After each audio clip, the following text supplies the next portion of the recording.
I agree with that, but ISI is like all other intelligence services, whether it's the Australian service or the American service. You're not in the business to help other people. You're in the business of intelligence to protect your own country and support your own government. The idea that ISI is a rogue organization is popular, and even the Pakistanis promote it. But having worked with them for the better part of 20 years, they're a very disciplined, very able intelligence service. As I said, Pakistan doesn't leave the area when we do.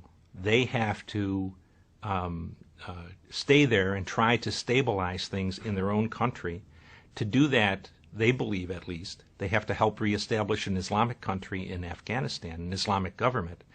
So Afghanistan, if it looks to expand, will look north to Central Asia and not into Pakistan, which in turn allows the Pakistanis to move better than 100,000 troops off of the eastern border back to their western border off the western border rather, back to the eastern border against India, which, whether we like it or believe it or not, they think is their main enemy. So I really find the situation in Afghanistan largely of our own making.